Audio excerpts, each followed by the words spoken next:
إن الحمد لله نحمده ونستعينه ونستغفره ونؤمن به ونتوكل عليه ونعوذ بالله من شرور أنفسنا ومن سيئات أعمالنا من يهده الله فلا مضل له ومن يضلل فلن تجد له وليا مرشدا وأشهد أن لا إله إلا الله وحده لا شريك له ولا ضد ولا ند ولا مثيل له ولا مثال له وأشهد أن سيدنا ومولانا ومعلمنا ومرشدنا ومخرجنا من الظلمات إلى النور محمدا عبده ورسوله أرسله الله بالحق بشيرا ونذيرا وداعيا إلى الله بإذنه وسراجا منيرا فقد بلغ الرسالة وأدى الأمانة ونصح الأمة وكشف الغمة فترك أمته على المحجة البيضاء ليلها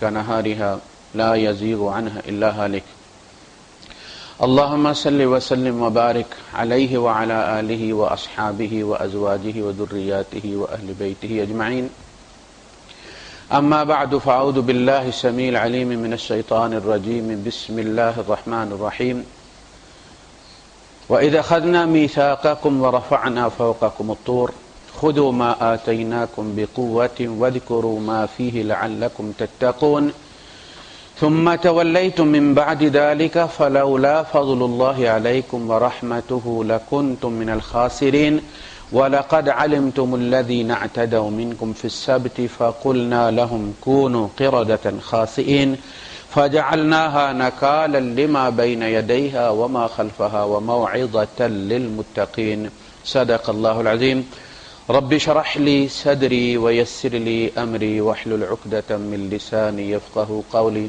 آمين يا رب العالمين وإذ أخذنا ميثاقكم ورفعنا فوقكم الطور بنی اسرائیل کو خطاب ہے جب ہم نے تم سے عہد لیا اور یہ عہد بھی تم نے کوئی سیدھے طریقے سے نہیں لیا وَرَفَعْنَا فَوْقَكُمُ الطُّورَ ہم نے طور کو اٹھا کے تمہارے سروں پر رکھا تو تم نے مانا اس کو زبردستی خُذُوا مَا آتَيْنَاكُمْ بِقُوَّةٍ جو ہم تمہیں دے رہے سے قوت کے ساتھ تھامو قوت کے ساتھ تھامو کا مطلب یہ ہے کہ حالات جتنے بھی نامساعد ہوں ناموافق ہوں تم دین پر عمل کرو اگر کوئی نقصان ہونا ہے تو تمہاری دنیا کو ہو جائے تو کوئی بات نہیں فانی ہے دین کو نہیں ہونا چاہیے وَاذْكُرُوا مَا فِيهِ اچھا یہ آیت جہاں کہیں بھی قرآن حکیم میں آئی ہے اس میں یہ وَاذْكُرُوا مَا فِيهِ لَعَلَّكُمْ تَتَّقُونَ اس کا لازم حصہ رہا ہے یعنی جو اس میں ہے اسے یاد کرو اس میں کیا تھا نبی کریم صلی اللہ علیہ وسلم کی بشارت تھی کہ یہ جو کچھ بھی تمہارے اوپر لادا جا رہا ہے جو تمہیں سزائیں دی جا رہی ہیں تمہاری بغاوت کی وجہ سے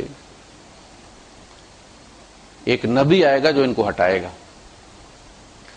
اللہ پاک نے فرمایا ہم نے ان پر چربی حرام کر دی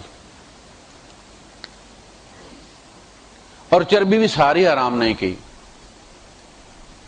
الا ما اختلط من العظم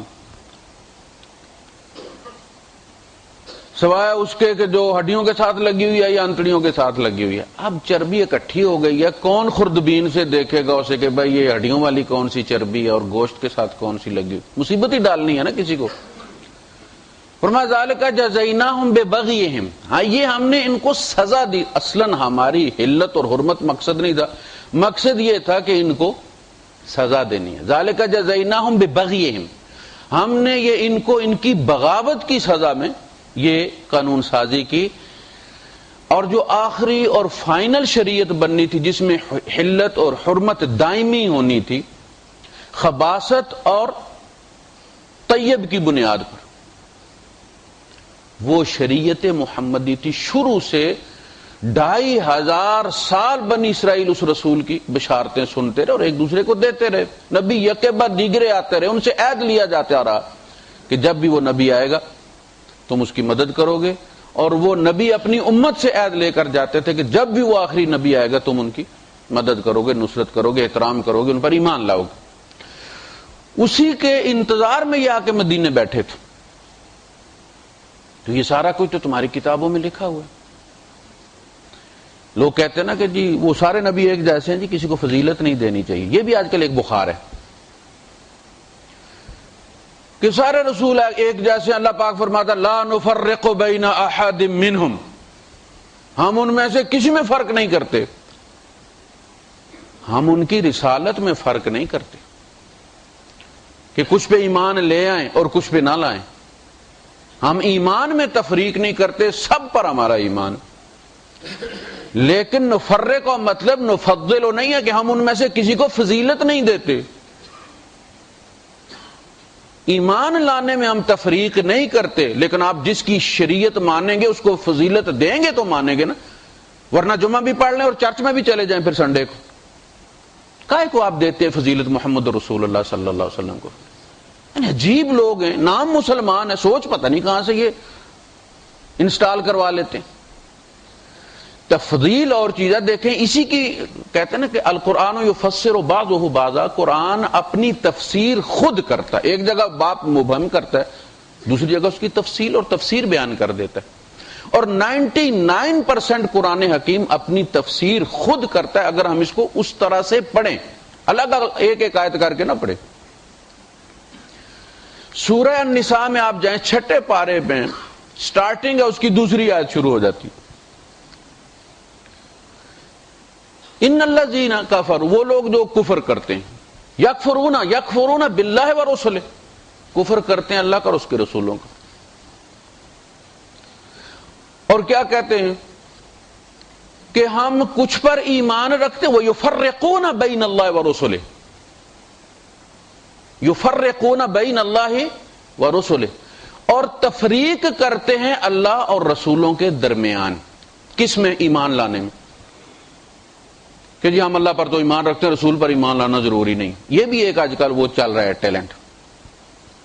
کچھ لوگ ایسے ذہین بھی ہیں جو کہتے ہیں جی کہ بس آپ اللہ پر ایمان رکھیں, آخرت پر ایمان رکھیں اور نیکی کے کام کریں. یہ رسالت وسالت جو ہے یہ تعصب پیدا کرتی ہے, خام خواہ دشمنیاں پیدا ہوتی. وَيُفَرِّقُونَ بَيْنَ اللَّهِ وَرُسُلِهِ, اور ایمان لانے میں تفریق کرتے ہیں کہ ہم اللہ کو تو مانیں گے, رسول کو نہیں مانیں گے. اگر یہاں تفضیل مراد لیا جائے, وہ یہ کہتے ہیں کہ جی لا نفرقو کا مطلب یہ کہ لا نفضلو, تو یہاں مطلب یہ ہوگا کہ یہ تفضیل کرتے ہیں اللہ اور رسولوں کے درمیان, یعنی اللہ کو افضل بیان کرتے رسولوں سے. بات سمجھ لگی کیا ہو گیا مطلب اس کا؟ کہ وہ کہتے ہیں اللہ افضل ہے, رسولوں کے برابر نہیں کرتے اس کو, لہذا کافر ہو گئے. تو تفریق ہوتی ہے, تفضیل تفضیل ہوتی ہے. یفرقون بین اللہ ورسلہ وَيَقُولُونَ نُؤْمِنُ بِبَعْضٍ وَنَكْفُرُ بِبَعْضٍ, ہم موسیٰ کو مانتے ہیں, عیسیٰ کو نہیں مانتے, عیسیٰ کو مانتے تو محمد کو نہیں مانتے صلی اللہ علیہ وسلم. تو اس کا مطلب یہ ہوا کہ بحیثیت ایک ادارہ آپ سارے رسولوں کو مانتے ہیں, لیکن آپ تفضیل اس نبی کو دیتے ہیں جس کی شریعت آپ مانتے. میں نے مثال بھی دی ہے کہ بحیثیت شوہر سارے شوہر ایک جیسے ہیں, سب کی فضیلت برابر ہے. وہ جو حدیثوں میں آئے ہیں حقوق شوہر کے, وہ سارے کالا ہو, چٹا ہو, چھوٹا ہو, موٹا ہو, پتلا ہو, امیر ہو, غریب ہو, سب کے برابر ہیں. ٹھیک ہے نا. لیکن اگر کوئی عورت کہے کہ میں سارے شوہروں کو برابر, کسی کو فضیلت نہیں دیتی, برابر مساوات سمجھتی ہوں, تو بات سچی ہے. وہ جو اس کا شوہر ہے جس کے نکاح میں آئی ہے وہ اس کو فضیلت دے گی نا, فضیلت اس کو دے گی, جو بھی بازار میں مل جائے گا شوہر اس کو فضیلت دے گی. بحیثیت ادارہ رسول سارے اللہ کے رسول ہیں, لیکن قرآن حکیم کے اندر خود رسول کی نسبت اللہ کی طرف سے بھی کی گئی ہے اور امتوں کی طرف بھی کی گئی ہے. لَقَدْ جَاءَكُمْ رَسُولُنَا أَوَلَمْ تَكُ تَأْتِيكُمْ رُسُلُكُمْ فَلَمَّا جَاءَتْهُمْ رُسُلُهُمْ, جب ان کے پاس آئے ان کے رسول، کہیں اللہ کہتا رسولنا ہمارے رسول، تو بحیثیت بعثت کے وہ اللہ کی طرف سے مبعوث کیے گئے تو اللہ کے رسول ہوئے، پھر جس امت کی طرف مبعوث کیے گئے اس امت کے رسول ہوئے۔ تو جب آپ بحیثیت ایک ادارہ آپ کہتے ہیں کہ اللہ کے رسول، تو اللہ کے رسول سارے ایک جیسے، لیکن جب آپ کہتے ہیں نا ہمارے رسول، تو پھر آپ فضیلت دیتے ہیں۔ موسیٰ علیہ السلام اللہ کے رسول ہیں، ہم اس پر ایمان رکھتے ہیں، مگر وہ ہمارے رسول نہیں ہیں، ہم ان کا کلمہ نہیں پڑھتے، ہم ان کی شریعت پر نہیں چلتے۔ بحیثیت اللہ کے رسول کے ہم ایمان رکھتے ہیں، بحیثیت ہمارے رسول کے ہم اشہد ان لا الہ الا اللہ و اشہد ان محمد الرسول، ہم فضیلت اس کو دیتے ہیں جس کا کلمہ پڑھتے اور جس کی بشارتیں نبی آ کر دیتے رہے۔ وہ شریعت، دائمی شریعت، سارا درمیان کا جو پیریڈ گزرا ہے شریعتوں کا، وہ عارضی شریعتیں تھیں۔ ایک سزا، ایک ٹیکس ان پر لگا دیا گیا سزا کے طور پر، کہا کہ ہٹاؤں گا نہیں یہ کوئی اور ہی آئے گا ہٹانے والا۔ موسیٰ علیہ السلام جب طور پہ بے ہوش ہوئے، اللہ نے تجلی فرمائی، انہوں نے کہا میں نے دیکھنا ہے، ارنی انظر الیک، مجھے دیکھنے دے اپنے آپ کو۔ تو قال لن ترانی، اللہ نے کہا نہیں، ہمارے یہاں کہتے ہیں بڑی لن ترانیاں، تو وہ لن ترانیاں اصل میں یہ لن ترانی سے بنا ہے، تو مجھے ہرگز نہیں دیکھ سکتا، تعلی ہے۔ کہا کہ پہاڑ کو دیکھ ذرا، فانظر الی الجبل فإن استقر مکانہ فسوف ترانی، وہ اپنی جگہ پہ کھڑا رہ گیا تو مجھے دیکھ سکے گا۔ فلما تجلی ربہ للجبل جعلہ دکا وخر موسیٰ صاعقہ۔ صاعقہ کہتے ہیں، صاعقہ آپ بجلی، صاعقہ کہتے ہیں کرنٹ لگ جانا کسی کو، جو کرنٹ آپ دیتے ہیں نا کسی کو، مرغیوں کو مارنے کے لیے لوگ دیتے ہیں نا، جو ذبح کرنے سے پہلے، یہ صاعقہ، ان میں جو مر جاتی ہیں وہ بھی رگڑی جاتی ہیں، مذبوح علی طریقۃ الاسلامیہ۔ صاعقہ جب لگا نا وہ کرنٹ، تجلی، بے ہوش ہو گئے، خر صاعقہ فلما افاق قال سبحانک تبت الیک، میری توبہ۔ اچھا پھر اس کے بعد اللہ نے تسلی دی، کوئی بات نہیں، اب وہ اور لاڈلے ہو گئے، تو انہوں نے کہا کہ اللہ پاک وہ ساری رحمت میرے اوپر لٹا دے، میری امت کو لٹا دے، قیامت تک جو رحمت ہے وہ مجھے عطا کر دے۔ بچہ جب گر جائے اور ماں باپ اسے سینے سے لگائیں اور سمجھے کہ اب یہ مہربان ہوئے تو پھر کہتے وہ ہیلی کاپٹر بھی لینا ہے، پتہ نا پیار امڑا ہوا ہے۔ تو اللہ پاک نے فرمایا نہ موسیٰ نہ، یہ کسی اور کی امانت ہے، یہ ان کی، الذین یتبعون الرسول النبی الامی الذی یجدونہ مکتوبا عندہم فی التوراۃ والانجیل، یہ ان کے لیے وہ جو رحمت تو مانگ رہا ہے نا قیامت تک والی، وہ رحمت ان کے لیے جو اس نبی امی پر ایمان لائیں گے جس کو وہ لکھا پاتے ہیں تورات اور انجیل کے اندر۔ فضیلت ہے کہ نہیں ہے؟ اپنی امت کو کہہ دے کہ اگر وہ رحمت چاہیے تو اس نبی پر ایمان لیں، اور یہ اس انتظار میں تھے کہ وہ نبی آئیں گے اور ہم ایمان لائیں گے اور ہم سے یہ ٹیکس ہٹیں گے، مصیبتیں ہٹیں گی، شریعت آسان ہوگی۔ اور جب وہ نبی آئے تو تعصب کی بنیاد پر رد کر دیا کہ یہ بنی اسرائیل میں سے نہیں ہے، بنی اسماعیل میں سے۔ الذی، وہ نبی، یجدونہ مکتوبا عندہم فی التوراۃ والانجیل یامرہم بالمعروف وینہاہم عن المنکر، وہ انہیں معروف کا حکم دے گا، منکر سے روکے گا۔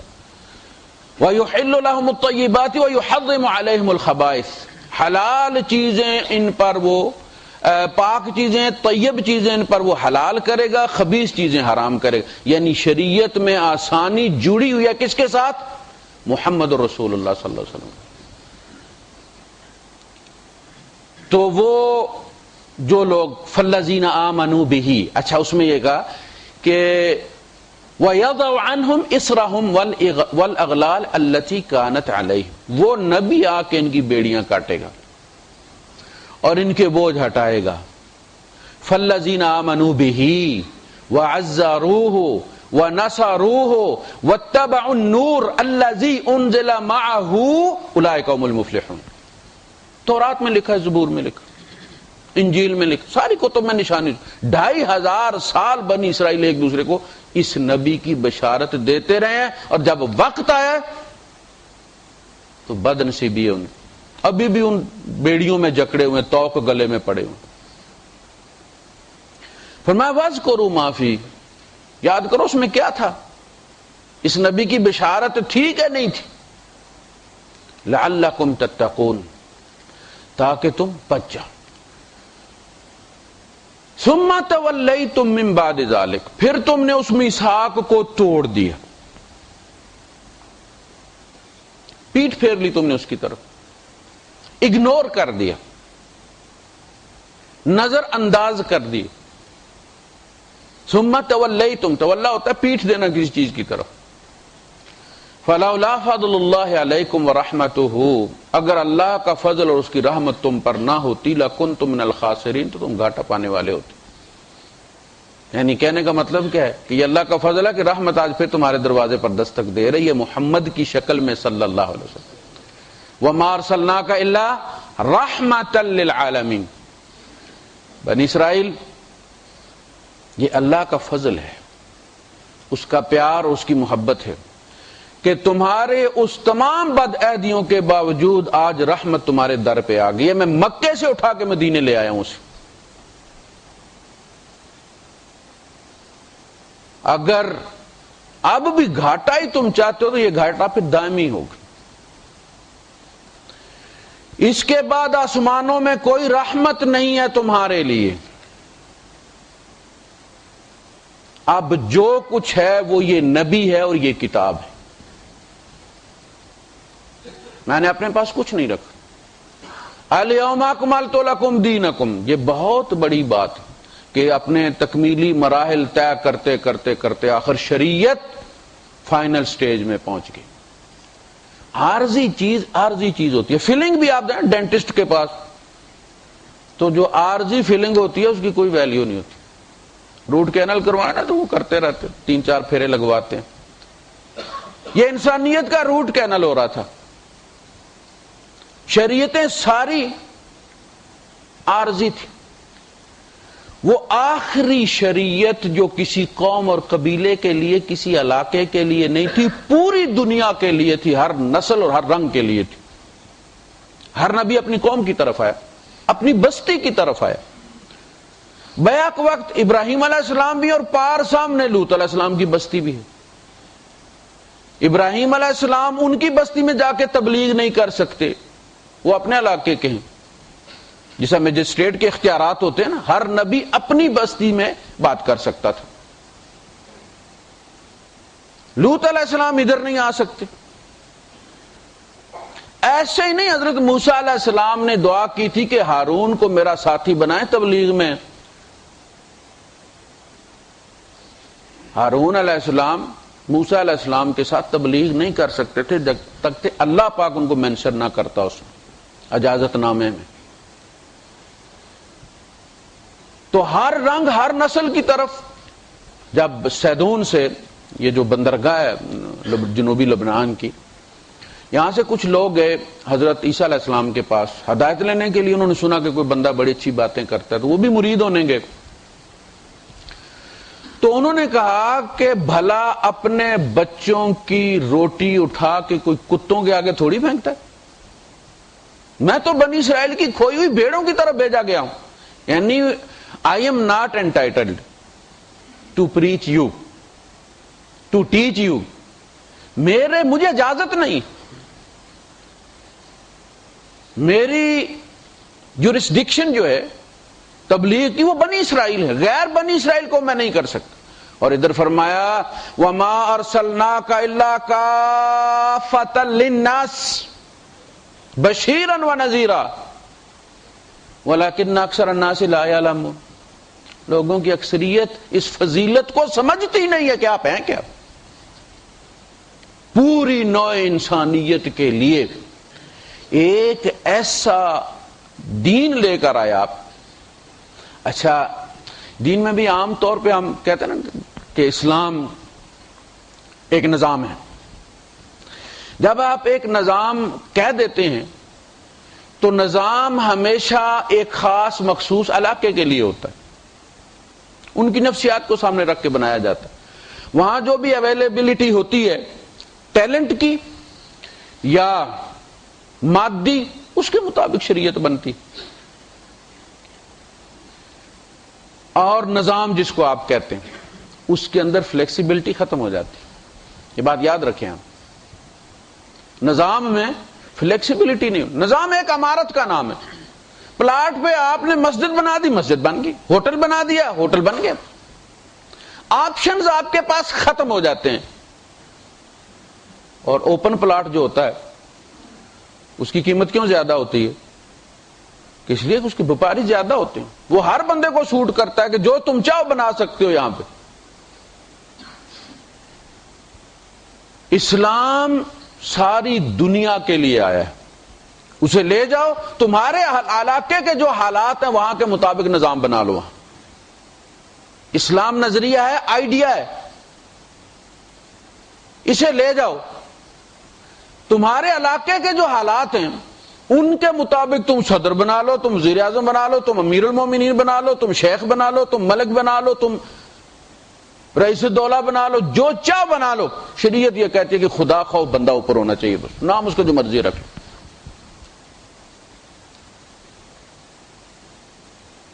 چند چیزیں اس نے طے کر دی، باقی لوگوں پر چھوڑ دیے. افریقہ میں چلا لو، امریکہ میں چلا لو، جہاں کہیں بھی ہے تم. یعنی انسانیت کو اوپن ایک نظریہ دے دیا، تم اس کو نافذ اپنے احوال اور حالات کے مطابق کرو. ہمارے یہاں بدقسمتی جسے تنگ نظری کہتے ہیں، وہ یہ سمجھتے ہیں کہ شاید شلوار قمیض بھی ساتھ ہی نازل ہوئی ہے کسی سپارے میں، اور جو شلوار قمیض نہیں پہنتا وہ متقی نہیں ہے، اور فلاں چیز بھی. بھائی جو چیزیں سنن چھوڑی گئی ہیں وہ سنن چھوڑی کیوں گئی ہیں؟ ان کو فرض بنا دیا جانا چاہیے تھا تمہارے مطابق. اللہ پاک سے غلطی ہو گئی، کوئی بھول ہو گئی، اور اب تم ان کو فرض بنا کے بیٹھ گئے ہو. آپ دیکھیں زنا کی سزا 100 کوڑے ہے، اور اگر کوئی بندہ نماز چھوڑ دے تو 2 کروڑ اور پتہ نہیں کتنے سال جہنم میں جلے گا. یہ پوسٹ پڑھتے نا آپ فیس بک پہ، بڑے بڑے مفتی بیٹھے ہوں، جو نظر آیا ڈال دیا اس. تو بھائی اگر 2 کروڑ اور اتنے لاکھ سال جلنا ہے تو پھر نماز پڑھنے کی ضرورت کیا ہے؟ ایک ثابت ہے نا. تو ان کو بنا کے بھیجا، ایک اللہ کے رسول صلی اللہ علیہ وسلم سریہ بھیجا، کچھ لوگ بھیجے، تو ان میں ایک امیر بنا کے بھیجا. وہ امیر صاحب جو تھے وہ کافی غصے والے تھے. تو وہاں ان سے جو ان کے ساتھ جو بندے گئے تھے، کسی سے غلطی ہو گئی تو انہوں نے کہا کہ ایندھن اکٹھا کرو. اکٹھا کر لیا، ان کا آگ لگاؤ. آگ لگا دی تو کہنے لگا چھلانگ لگاؤ، اس میں چھلانگ لگا دو سارے اس میں. بندے پریشان ہو گئے. کچھ تو تیار ہو گئے، اس لیے کہ اللہ کے رسول صلی اللہ علیہ وسلم نے فرمایا من اطاع امیری فقد اطاعنی ومن اطاعنی فقد اطاع اللہ. جس نے میرے امیر کی اطاعت کی اس نے میری اطاعت کی، اور جس نے میری اطاعت کی اس نے اللہ کی اطاعت کی. ومن عصا امیری فقد عصانی ومن عصانی فقد عصى اللہ.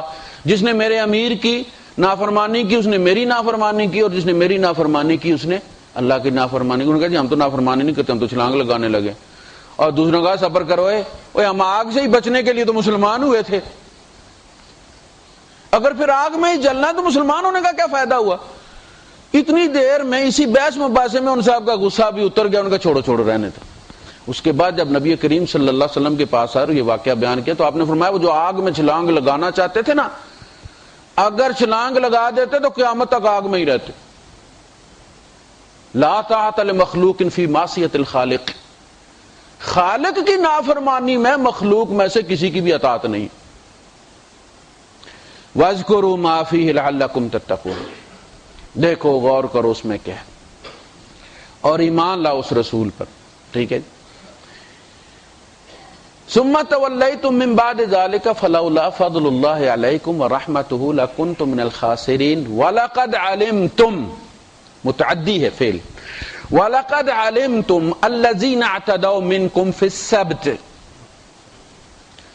تم اچھی طرح جانتے ہو ان کو جنہوں نے سبت کے معاملے میں اللہ کی حدوں پر اعتداء کی تھی، تعدی کی تھی، چڑھائی کی تھی جسے آپ کہتے ہیں. کہا وہ خبر تمہیں پہنچ گئی ہے نا. باپ دادے سے سنتے سنتے سنتے وہ تم تورات میں پاتے ہو، تو محمد کی خبر نہیں لگی تمہیں صلی اللہ علیہ وسلم؟ یعنی بعض چیزیں تم چھپا جاتے ہو جو اتنی بدیہی ہوتی ہیں، کامن سینس کی باتیں ہوتی ہیں، اور سمجھتے ہو کہ لوگوں کو پتہ نہیں۔ اعتداء دیکھیں، جب اللہ پاک اوامر اور نواہی ہے نا، یہ کرو یہ نہ کرو، ڈوز اینڈ ڈونٹس، اچھا جو نواہی ہیں ان کے لیے لفظ استعمال کرتا ہے اللہ پاک لا تقربوها، تلک حدود اللہ فلا تقربوها۔ آدم علیہ السلام، حوا علیہ السلام، دونوں کو کیا کہا؟ ولا تقربا، یہ نہیں کہا ولا تاکلا، اور یہی ان سے اجتہاد میں غلطی ہو گئی۔ شیطان نے کہا کہ انہوں نے تھوڑی کہا تھا کھانا نہیں، کہا تھا قریب نہ جانا۔ ولا تقربا تلک حدود اللہ فلا تقربوها، تو نواہی میں جہاں ڈونٹس ہیں کہا گیا کہ اس کے قریب مت جانا، اس لیے کہ اگلی بات تو اس کا پھر لازم حصہ ہے، چلے جاؤ گے تو پھر انسٹیگیشن ہوگی، پھر تو تم کر بیٹھو گے۔ فلا تقربوها، اور جہاں حکم دیا گیا ہے وہاں فرمایا تلک حدود اللہ فلا تعتدوها، یہ اللہ کا حکم ہے، یہ اللہ کی حدیں ہیں، ان پر چڑھائی مت کرو۔ فلا تعتدوها، تو جہاں اوامر ہیں وہاں اعتداء مت کرو، جہاں نواہی ہیں اس کے قریب بھی مت جاؤ، اس لیے کہ انسانی فطرت کہتا ہے میں نہیں کروں، اور پھر ارادہ بدلنے میں اسے کون سا کارڈ بنوانا پڑتا ہے؟ لائسنس پہ تو آپ نشاط بدلی کرنا چاہتے ہیں نا، ایکٹیویٹی تو آپ کو فیس جمع کروا کے تبدیل کروانا پڑتا ہے کہ جی اب ہم تندور نہیں کریں گے، صرف کیفٹیریا کریں گے، لیکن اپنا ارادہ بدلنے کے لیے تو نماز میں ہی بدلی ہو جاتا ہے، آپ کو پتہ نہیں۔ تو فرمایا قریب مت جاؤ ورنہ تمہارے ارادوں کا پھر کوئی بھروسہ نہیں ہے۔ لوگ مسائل پوچھتے رہتے، بات آتی رہتی۔ فلا تقربوها، اعتداء فی السبت، سبت اور جمعہ، دیکھیں ہفتے میں 7 دن ہیں، 5 کے نام رکھے گئے اعداد پر، پہلا دن، دوسرا دن، تیسرا دن، چوتھا دن، 5واں دن، الاحد، الاثنین، ثلاثاء، الاربعاء، خمیس۔ کیا ہونا چاہیے تھا اگلے دن کے لیے؟ اگر گنتی اعداد سے ہونی ہے تو سداس ہونا چاہیے تھا نا، چھٹا۔ یہ جو سدیس ہے نا، یہ السدیس ہوئی چھٹا ہے، شاید چھٹا بیٹا ہوگا ان کا، چھٹی اولاد ہوگی، انہوں نے نام رکھ دیا السدیس۔ اور الصبح 7واں دن، 5 دن کی گنتی ہے، احد، اثنین، ثلاثہ، اربع، خمیس، جمعہ اور السبت، یہ 2 صفاتی نام ہیں۔ ہفتہ 7 دن کا ہوتا ہے، کائنات 6 دن میں بنائی گئی۔ اچھا جو چھٹا دن تھا اس میں کائنات کی کنفیگریشن ہوئی، سب چیزوں کو اللہ پاک نے پیدا کیا، اس کے بعد ان کو جب انٹرلنک کیا، کنفیگریشن ہوئی، تو وہ کیا تھا؟ یوم الجمعہ، اجتماع ان تمام تخلیقات کا آپس میں جوڑنا، اکٹھا ہونا، وہ دن جمعے کا دن، جس میں نیک بد، امیر غریب، مزدور ارباب سارے جمع ہوتے، یہ ہے جمعے کا دن۔ السبت کا مطلب ہے فنش، انقطع عملہ، اس نے ڈسکنٹینیو کر دیا اپنا کام، بس فارغ ہو گیا کام کر، السبت۔ تو یہ 2 صفاتی نام ہیں۔ یہود نے مانگا ایک دن کہ بھئی ہمیں کوئی ایسا دن دے دے جس میں ہم صرف اللہ اللہ کریں۔ اچھا جتنی بھی مصیبتیں ان پر آئی ہیں منہ مانگی آئی، یہ اس قوم کی فطرت تھی کہ سیدھا کہا گیا یہ کرو، انہوں نے آگے سے جسے ہمارے یہاں کہا کچھ چوچے نکالنی ہے، گائے ذبح کرو، بھائی کوئی بھی گائے پکڑو ذبح کر دو۔ کہنے لگا اپنے رب سے پوچھو، ماہیا، یہ آگے اس سے اگلی آیت میں یہ آ رہا ہے، انشاءاللہ اس پہ تفصیل سے بات کریں۔ ان کا موسیٰ جائے گا وہاں طور پہ، وہاں دیکھی جائے گی، تب تک قانون بدلی ہو جائے گا، جائے گا آئے گا، ہو سکتا ہے درمیان میں فوتگی بھی ہو جائے، وہ مصیبت ٹالنا چاہتے ہیں، گائے ذبح کرو۔ بھائی گائے کسی کو سمجھ نہیں لگتی گائے کس کو کہتے، اس کا پھر رنگ کیسا ہے، پھر عمر کیسی ہے، آخر پھر انہوں نے پھندا اپنے گلے میں، ڈال لیا، مصیبت کر لی۔ تو انہوں نے کہا جی ہمیں کوئی ایسا، کہا جی ٹھیک ہے سبت کا دن لے لو تم اور ریسٹ کرو، کوئی کام مت کرو۔ اس میں یہ کھاتے پکاتے بھی نہیں ہیں، کوئی ایکٹیویٹیز ان کو الاؤ نہیں ہے سوائے عبادت اور ذکر اذکار کے۔ یہ سواری بھی نہیں کر سکتے، کہیں جا ہی نہیں سکتے، جب جا نہیں سکتے تو سوار بھی نہیں ہو سکتے۔ چرچل کے جنازے میں جو اسرائیلی وزیر اعظم شریک ہوا تھا، آپ کو پتا وہ جنازے میں سوار ہو کے نہیں پیدل گیا تھا، اس لیے کہ اس دن سیچرڈے تھا، سبت تھا۔ تو ان کا جی ممانعت ہے ہمارے یہاں، ہم سوار نہیں ہو سکتے، وہ پھر بیچارے کو پیدل جانا پڑا۔ یہ ہوتی ہے سختی۔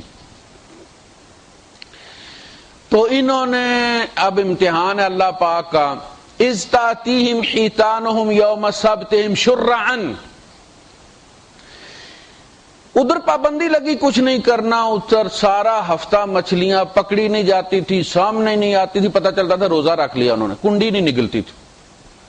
ہفتے والے دن شرعن، شرع کا مطلب یہ ہے کہ وہ جو مستول ہوتا ہے نا کشتی کے اوپر ایسے کر کے، اسی سے لفظ شارع بنا ہے۔ یہ شارع نا، شارع کا مطلب ہے وہ سڑک جو سب کو نظر آتی، سروس روڈ نہیں، شارع۔ یہ اصل میں شریعہ، شریعہ اس رستے کو کہتے ہیں کہ جو اونٹ پانی پینے کے لیے آتے جاتے تھے نا تو وہ ان کے گزرنے کی وجہ سے چٹیل ہو جاتا تھا، رات کو بھی اس کی سفیدی نظر آتی تھی، لیلھا کنہارھا، یہ شریعہ ہے۔ Way to the well, way to the water. تو شارع شرعن، وہ ایسے دوڑتی آتی، کہا کہ کوئی مچھلی سمندر میں رہتی نہیں تھی جب تک کہ وہ اوپر چڑھ کے دوڑتی، شر شر شر شر ادھر کرتی، شر شر۔ آخر وہ حضرت انسان تھے، ان کا بھی ایسے نہیں چلے گی۔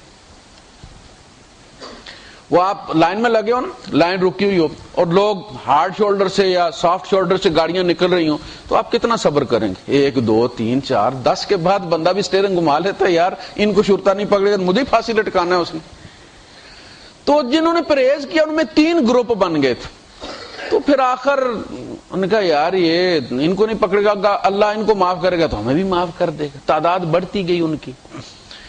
خیر انہوں نے کیا کیا کہ انہوں نے ان کے لیے ٹریپس لگا دیے، ٹریپس ایسے کہ وہ پانی ایسے لے کر آتے، گڑھا کھودا ہوا ہوتا اور باقاعدہ وہ ہر آدمی کا جیسے اپنی اپنی کنڈی ہوتی ہے نا، ایسے اپنا اپنا گڑھا وہ کھود، سب کو پتا ہوتا یہ فلاں چودھری کا، یہ فلاں ملک صاحب کا، یہ فلاں بٹ صاحب کا، یہ فلاں ڈار صاحب کا۔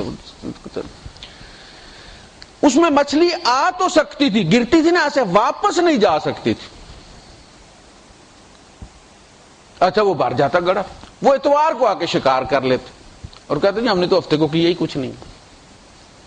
دیکھا آپ نے حکم کیا تھا کہ ایکٹیویٹیز نہیں کرنی، ان کا شکار منع ہے۔ منع کیا تھا؟ ایکٹیویٹیز منع تھی، کچھ ہم نے شکار تو نہیں کیا۔ اچھا دوسری طرف دیکھیں آپ کے جو چیز آپ کس کو کہتے ہیں کہ شکار ہو گیا یا آپ کی ملکیت ہو گئی یا آپ نے خرید لی، جو آپ کی ملکیتی جگہ میں چیز ٹرانسفر ہو جاتی ہے وہ آپ کی ہو جاتی ہے، آپ کی ملکیت گنی جاتی ہے۔ جب مچھلیاں آپ کے گڑھے میں چلی گئیں تو وہ ایک سٹور کی طرح، جیسے بڑے بڑے ویئر ہاؤسز ہوتے ہیں اور وہاں گاڑیاں بھی آتی ہیں مختلف کمپنیوں کی اور وہ وہاں اتروا دیتے ہیں ان کو، تو وہ ان کی ملکیت ہوتے ہیں۔ تو وہ گڑھا تمہاری ملکیت تھی، مچھلی تم نے وہاں پھنسا لی ہے تو شکار تو تم نے کر لیا، اب تم ہفتے بعد جا کے پکڑو، کیا مسئلہ؟ لوگ فریج میں لگا لیتے قربانی کا گوشت، 6 مہینے کھاتے رہتے ہیں، تو وہ ان کی ملکیت ہے نا، وہ ہم نے نہیں کھایا جی، وہ تو فریج میں پڑا ہوا تھا۔ اچھا یہ سیاست کس کے ساتھ کر رہے ہیں؟ اللہ کے ساتھ۔ یعنی ان کا انداز آپ دیکھیں تو انہوں نے وہ کام کر دیا، اعتداء کر دیا اللہ کی حدود کے اوپر۔ فَقُلْنَا لَهُمْ كُونُوا قِرَادَةً خَاسِئِينَ، تو ہم نے ان سے کہا کہ ہو جاؤ بندر خبیث۔ اب یہ کون ہو جاؤ، تو کیا یہ ان کے بس میں تھا کہ وہ اپنے آپ کو بندر بنا لیں؟ یہ تو امر ہے نا۔ کن کی جمع کیا ہے؟ کونو، کن، کونا، کونو، تو کیا ان کے بس میں تھا؟ اللہ نے ان سے کہا بندر اور انہوں نے اپنے آپ کو بندر بنانا شروع کر دیا۔ امر 2 قسم کے ہوتے ہیں، ایک ہے امر تسخیری، ایک ہے امر تشریعی۔ ایک شرعی حکم ہے، ایک تسخیری حکم ہے۔ اللہ پاک نے کائنات سے کہا کن، یہ امر تسخیری تھا، تشریع نہیں تھا۔ تشریع میں آپشن ہوتا ہے کہ یہ کام کرو، لیکن تمہارے پاس نہ کرنے کا آپشن بھی ہے، اگر تم نہیں کرو گے تو اس کی سزا پھر یہ بھی ہے، فمن شاء فلیؤمن ومن شاء فلیکفر انا اعتدنا للکافرین نارا احاط بهم سرادقها، لیکن اگر کفر کرو گے تو پھر ہم نے وہ آگ تیار کر رکھی ہے جس کی لپٹیں گھیرے ہوئے ظالموں کو۔ امر تسخیری میں آپشن کوئی نہیں، وہاں کا کن، کائنات بننا شروع ہو گئی ہر جگہ جناب علی، جو جس کو اللہ پاک نے اپنے علم کے مطابق صرف انٹر کیا اور وہ سارا ارادہ اللہ پاک کا نافذ ہونا شروع ہو گیا کائنات پر، وہ بننا شروع ہو گئی۔ یہ کن امر تسخیری، انہیں بھی جو اللہ پاک نے کہا، اور کسی کام کے لیے بھی جب اللہ فرمائے انما امرہ اذا اراد شیئا ان یقول له کن فیکون، اللہ پاک جب کسی چیز کا ارادہ فرما دیتے ہیں تو اس چیز کو حکم دیتے ہیں کہ ہو جا، اور پھر وہ ہو جاتی۔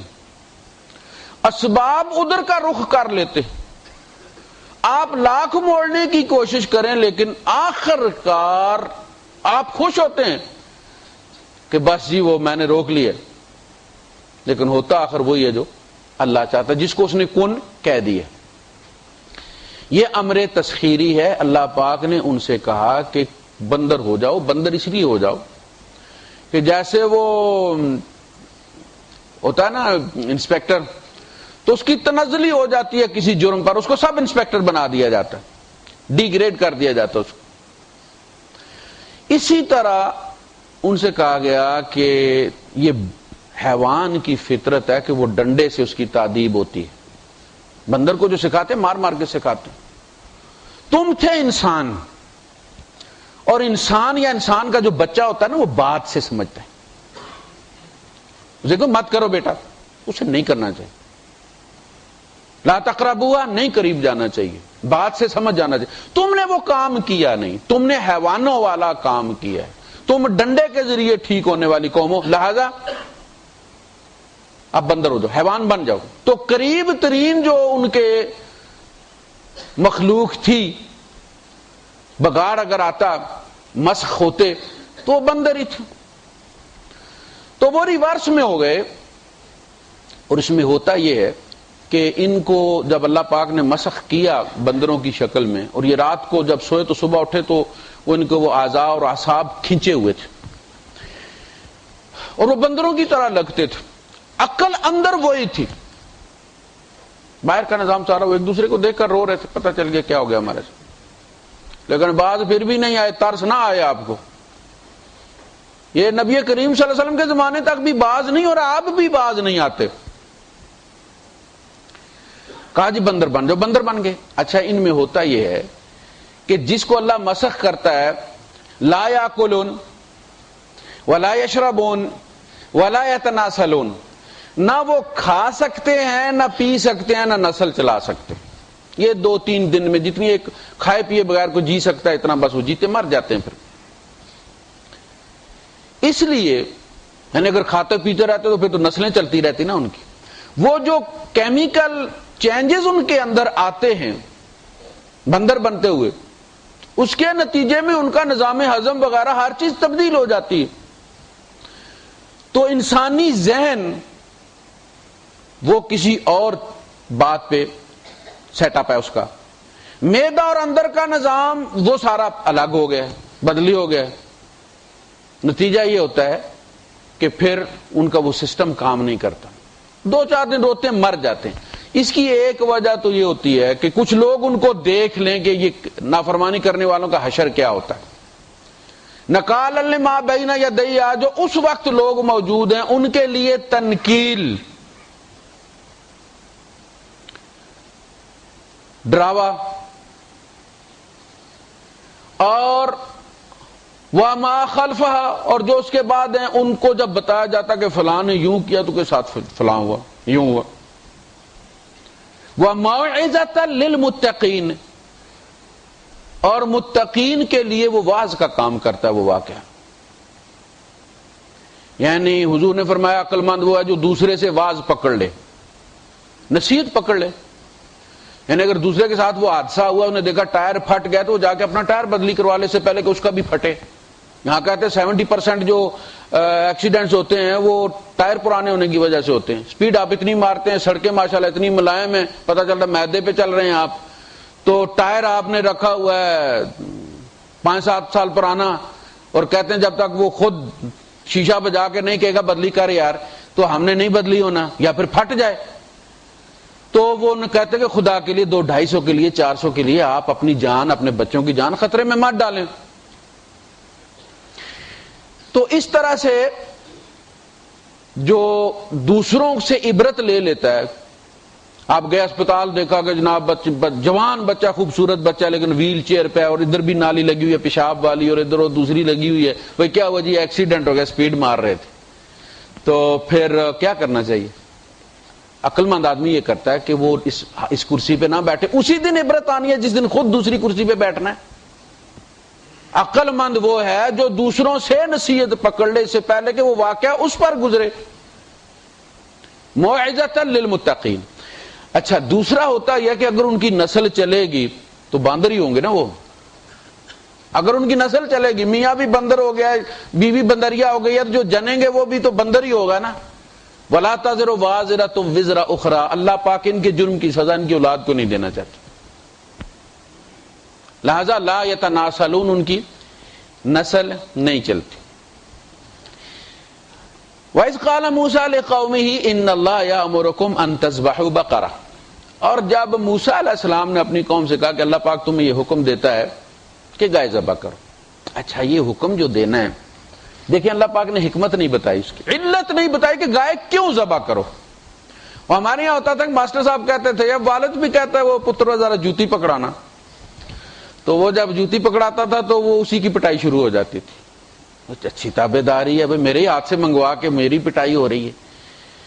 علت, حکم کی علت, جب آپ کو کوئی برابر کا بندہ آفس میٹ کہتا ہے کہ فلاں چیز پکڑاؤ, تو آپ اسے پوچھ لیتے ہیں کیا کرنا ہے بھائی, ہے نا. لیکن جب والد صاحب کہتے ہیں تو آپ اعتماد کرتے ہیں, پوچھتے نہیں ہیں. اور جب آپ کا سینئر کہتا ہے تو سینئر علت بتاتا ہی نہیں. اگر آرمی چیف ہر صوبیدار کو بتانا شروع ہو جائے کہ یہ میں نے موومنٹ کیوں شروع کروائی ہے, تو پھر تو ہو گیا نا کام. سینئر علت بتاتا نہیں. جو آپ کا بڑا ہے, جس کے ساتھ تقدس کا رشتہ ہے آپ کا, ماسٹر ہو یا والد صاحب ہوں, اس سے علت آپ ادب کی وجہ سے پوچھتے نہیں. دو چیزیں ہوں. اچھا, والد جو ہے وہ علت جب بتاتا بھی ہے کسی چیز کی تو اتنی ہی علت بتاتا ہے جتنی بچے کی فہم میں آتی. یعنی اگر وہ کہتا ہے نا بیٹا پڑھو, KG 1-2 کے بچے کو کہتا ہے کہ بیٹا پڑھو, یہ بھی کرو, شاباش میرا بیٹا, یہ کر لو گے تو میں تمہیں فلاں چیز لے دوں گا, میں تمہیں پلے اسٹیشن لے دوں گا, میں تمہیں فلاں گیم لے دوں گا, میں اپنے بیٹے کو, یہ وہ اس کی علت بتا رہا ہے اس کو پڑھنے کی. وہ یہ نہیں بتا رہا کہ پتر میں نے تمہیں ڈاکٹر بنانا ہے, اسے پتا ہے, اس کو پتہ ہی کوئی نہیں, میں نے تمہیں انجینئر بنانا. آج کل انجینئر دھکے کھا رہے ہیں بیچارے. تو وہ نہیں بتاتا, اسے اتنی بتاتا ہے جو اس کی سمجھ میں آتی ہے, اس سے بڑی نہیں بتاتا, حالانکہ مقصود وہ بڑی ہے. بچے کو وہ جب کہتا ہے کہ یہ کرو گے میرا بیٹا تو میں تمہیں باہر لے جاؤں گا, آؤٹنگ پہ لے جاؤں گا, پیزا لا کے دے دوں گا, تو وہ پیزا مقصود نہیں ہے, مقصود اس کو کچھ بنانا ہے. اسی طرح اللہ پاک جب کہتا نا یہ کام کرو گے تو جنت دوں گا, تو جنت مقصود نہیں ہے بھائی صاحب. وہ جتنا ہماری سمجھ میں آ سکتا ہے اتنا ہی بتاتا ہے. دودھ کی نہریں ہوں گی, شہد کی نہریں ہوں گی, پانی کی نہریں ہوں گی, حوریں ہوں گی, فلاں ہوگا, یہ ہوگا, یہ ساری چیزیں بھی ہوں گی, لیکن یہ ہمارا مقصود و مطلوب نہیں ہے. فرما دیا وَرِضْوَانٌ مِّنَ اللَّهِ اکبر, اللہ کی رضا سب سے بڑی چیز ہے. کائنات کا خالق تمہیں مل گیا تو جنتیں تو پھر ماپی نہیں جا سکیں گی نا. وَرِضْوَانٌ مِّنَ اللَّهِ اکبر. صحابہ کو جو سب سے بڑا سرٹیفکیٹ ملا وہ کیا ملا؟ رضی اللہ عنہم, اور وہی ہم ان کے ساتھ لگاتے ہیں. جب بندہ کوئی بڑے عہدے پہ چلا جاتا ہے, PhD کر لیتا ہے, تو اس کے ساتھ ڈاکٹر لگاتے ہیں, جو ہائیسٹ اس کی ڈگری ہوتی ہے, پھر میٹرک پاس نہیں لگاتے. سب سے ہائیسٹ ٹیسٹیمونیل ان کے لیے، صحابہ کے لیے اللہ کی رضا ہے، اور وہی ہمارا مقصود ہے۔ اگر وہ نہ ہو تو جنت تو لوگ دنیا میں بھی بنا ہی لیتے، بنائی ہو نا جنتیں انہوں نے۔ رب کی رضا ہر چیز کے پیچھے جب ہم سمجھیں گے نا ہمارا مقصود ہوگا، تو پھر ہمیں کوئی چھوٹی چیز بھی چھوٹی نہیں لگے گی۔ تو جس طرح والد بچے کی وہ جو فہم ہے، ورنہ خود اللہ پاک یہ فرماتے ہیں کہ جنت میں وہ کچھ ہے جو نہ تمہاری آنکھوں نے کبھی سوچا ہے، وہ ٹھنڈک ہے۔ اللہ کے رسول فرماتے ہیں ما لا عین رأت، کسی آنکھ نے دیکھا نہیں، ولا اذن سمعت، نہ کسی کان نے سنا ہے، ولا خطر علی قلب بشر، نہ کبھی کسی بشر کے دل پر ان کا کوئی خیال امیج ہی گزرا ہے کہ یہ ہوگا۔ یہ جو آپ کو سمجھایا جاتا نا، یہ صرف آپ کی سمجھ کے، صحرا کے پیاسے ہوئے جو لوگ ترستے تھے، پانی کا ایک کنواں ہے، نہانے کے لیے بھی دور سے پانی لے کر آنا ہے، ان کو جب بتایا جاتا ہے دودھ کی نہریں بھی ہوں گی، شہد کی ہوں گی، پانی وہ ہوگا کہ جو لم یتسنہ لم یتغیر طعمہ، وہ دودھ ہوگا، تو کیا کیفیت ہوتی ہوگی۔ لیکن یہ ایک وقتی چیز ہے وہ بھی سچ، ہمارے ایمان کا حصہ ہے۔ اصل میں جب ہم اللہ پاک سے، اور ہم دیکھتے ہیں کہ انبیاء بھی اللہ پاک سے جنت مانگتے ہیں، تو وہ اس لیے مانگتے ہیں کہ اس پر ایمان ثابت ہونا ہے، وہ ہمارے ایمانیات کا حصہ ہے۔ تو علت نہیں بتائی، علت جب یہ واقعہ ختم ہوا ہے، اصل میں جب آپ علت کی وجہ سے کوئی کام کرتے ہیں تو آپ وہ جو شارع ہے اس کا حکم نہیں مانتے۔ آپ کہتے ہیں بچے سے کہ پتر فلاں چیز میرا کندورا اٹھا کے لے آؤ، کہ کیوں؟ اب آپ کہتے پتر میں نے تمہیں پیسے دینے، دوڑتا جاتا ہے۔ اور اگر آپ کہتے تینوں کی ہے بھائی لے آ، تو پھر وہ چھوٹے کو کہتا جاؤ اے بھائی ابا آدھے کندورا لے آ۔ علت پتہ چل جائے اور آپ علت کے پیچھے لگ جائیں کہ ڈاکٹر صاحب نے کہا کہ روزہ بہت اچھا ہے شوگر والوں کے لیے، اب آپ نے روزہ رکھنا شروع کر دیا، تو آپ نے اللہ کا حکم نہیں مانا، آپ تو ڈائٹ کر رہے ہیں، آپ نے ڈاکٹر صاحب کی بات مانی۔ اگر ڈاکٹر یہ کہتا ہے کہ آپ ذرا سجدہ لمبا کیا کریں اس لیے کہ بلڈ سرکولیشن جو ہے دماغ کی طرف ہوگی تو آپ کے جو نیورون ہیں وہ چارج ہو جائیں گے اور آپ کی فلاں تکلیف دو، اب آپ لمبا سجدہ کر رہے ہیں تو اس کا ثواب کوئی نہیں۔ علت کو فالو کر رہے ہیں آپ، حکم کو فالو نہیں کر رہے، اس لیے جان بوجھ کر یہ گائے کیوں ذبح کروائی جا رہی ہے؟ وہ اللہ پاک نے جب وہ گائے ذبح کر چکے تو پھر کہا کہ ہاں اب یہ کام کرو، اضربوہ ببعضھا، تو اللہ پاک نے فرمایا کہ بھائی گائے ذبح کرو۔ نبی کہہ رہے ہیں ان اللہ یامرکم، اور اللہ کے ریفرنس سے کہہ رہے ہیں کہ اللہ تمہیں یہ کہہ رہا ہے کہ گائے ذبح کرو، ان تذبحوا بقرہ، قالوا اتتخذنا ہزوا، آپ ہمارے ساتھ مذاق کر رہے ہیں؟ اللہ کو گائے ذبح کرنے کے ساتھ بھئی کیا اللہ کیا کرنا چاہتا ہے گائے ذبح کر کے؟ ماذا اراد اللہ بہذا مسئلہ سے عقل مند بھی ہوتے ہیں، مذاق کر رہے ہیں آپ۔ اللہ پاک کو آج کدھر خیال آگا کہ بھئی گائے ذبح کرو، کیا کرنے لگا اللہ پاک؟ ان کا مقصد یہ تھا کہ علت بتائی جائے۔ اتتخذنا ہزوا قال اعوذ باللہ ان اکون من الجاہلین، کہا کہ میں اللہ کی پناہ چاہتا ہوں اس سے کہ میں جاہلوں میں سے ہو جاؤں۔ اللہ کا نام لے کر، رسول کا نام لے کر، قرآن کا نام لے کر، دینی شعائر کا نام لے کر، فرائض کا نام لے کر کوئی لطیفہ بنانا اصل میں جاہلوں کا کام ہے، یہ جہالت کا کام ہے، اور بعض دفعہ کفر کا بھی اس پہ اطلاق ہو جاتا ہے۔ لطیفے بنانے کے لیے بہت میدان، سیاستدان ہی کام ہے، گراؤنڈ کھلا ہے آپ کے سامنے۔ اللہ رسول اسی لیے جب وہ منافقین سے کہتے ہیں یہ بات تم نے کیوں کہی، تو کہتے تھے کہ انما کننا، ہم اس میں نلعب، کھیل تماشا، بس ایزی موڈ میں ہم لطیفہ بنا رہے تھے۔ قل اب اللہ و آیاتی و رسولی کنتم تستہزئون، یہ لطیفے بنانے کے لیے تمہیں اللہ اس کی آیات اور رسول ہی ملیں؟ دو کہتے ہیں جی وہ مدینیوں میں کدے خیر دی خبر آئی، لطیفہ بنایا انہوں نے کہ کوئی نہ کوئی فرض ہی جب بھی جاؤ تو نمازیں بخشانے کے تو روزے گلے پڑ گئے.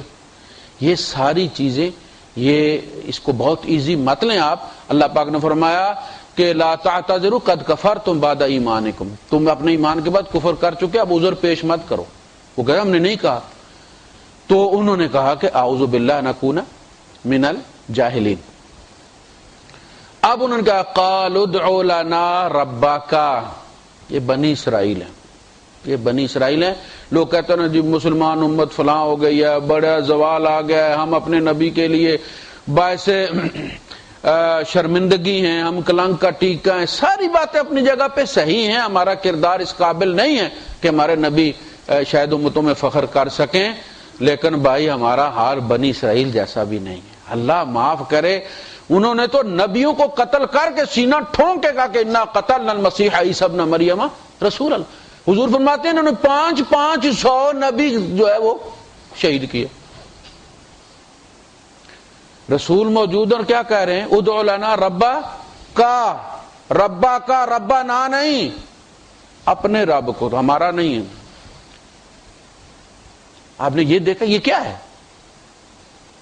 ادعو لنا ربک یبین لنا ما ہی. آپ اپنے رب سے پوچھیں گے یہ گائے کیسی ہے؟ بس ہمیں ہی کہہ دیا گائے ذبح کرو، کوئی نشان نہیں بتاؤ. ما ہی قال انه يقول انها باقرة لا فارض ولا بكر عوان بین ذلك.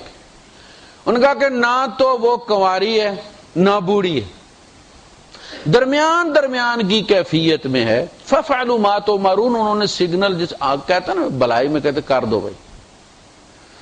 وہ ماسٹر صاحب کہیں کان پکڑو، تو بندہ والد صاحب کو لے کر جائے نا ساتھ اسکول، اور ماسٹر صاحب کہیں کہ بھائی یہ کل آیا نہیں اور اس نے اس طرح کیا اور فلاں بچے کو مار کے بھاگ گیا تھا، تو وہ کہ جی آپ مہربانی کریں، اس کو کہتے کان پکڑو ہے. اب بندہ کہتا پیو بھی نال لے کے آئے، کان بھی پکڑا میں، فائدہ تو کوئی نہیں ہے.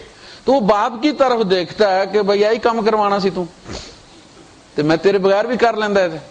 اچھا باپ سے آنکھ مارتا ہے کہ میرے آنے سے بس اتنا ہی کام ہو جائے گا کام، ورنہ وہ ڈنڈے والا بھی ہونا تھا. تو اسے آنکھ مارتا ہے کہ پکڑ لے. یعنی ظاہر ہے استاد ہے، اس کا بھی تو حکم مانا جانا چاہیے نا. تو بچہ پکڑتا ہے تو ماسٹر صاحب کہتا ہے اچھا چھوڑ دے، آئندہ ایسے نہیں کرنا. وہ صرف اپنی اطاعت چاہتا ہے اس میں. تو موسیٰ علیہ السلام نے ان سے کہا بھی فَفَعَلُوا مَا تُؤْمَرُونَ، اور جو کہا جا رہا ہے کر دو. یہ اصل میں نبی کا اپنی امت کے ساتھ پیار ہوتا ہے. گیس آؤٹ کر دینا بات کو. اب انہوں نے کہا قالوا ادع لنا ربک یبین لنا ما لونها، اب رنگ بھی دسو جی. عمر دسی ہے نا، اب رنگ بھی دسو. اب وہ اپنے اوپر دائرہ تنگ کرتے چلے جا رہے ہیں. پہلے جیسی بھی گائے ہوتی کر دیتے ذبح، اب اس کی عمر طے ہو گئی، مخصوص ہو گئی، گائے کم ہو گئی. پھر ان کا لون پھر اس کا پیلا ہونا چاہیے. قال انه يقول انها بقرة صفراء فاقع لونها تسر الناظرين.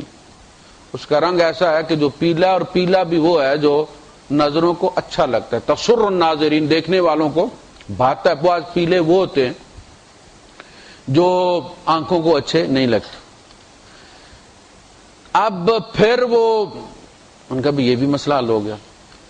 قالوا ادع لنا ربك يبين لنا ما هي ان البقرة تشابه علينا وانا ان شاء الله لمهتدون. کہ جی آخری سوال ہے. گائے تو یہ سوالوں کے نتیجے میں اور گڑمڑ ہو گئی ہیں، پیلی گائیں بھی بہت ساری ہیں. تو اللہ پاک سے کہو کہ کوئی ایسی اور نشانی بتا دیں کہ گائے اور زیادہ واضح ہو جائے، اور ہم انشاءاللہ اب ہدایت پا جائیں گے. اور اس انشاءاللہ ہی کی وجہ سے وہ کامیاب ہوئے.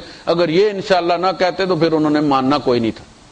اس کی برکت سے وہ مان گئے. پھر قال انه يقول انها بقرة لا ذلول تثير الارض ولا تسقي الحرث. ذلول جس کو کہتے ہیں جوتنے میں اس کو ذلیل ہی کرتے نا، وہ نہیں مسخر کی گئی.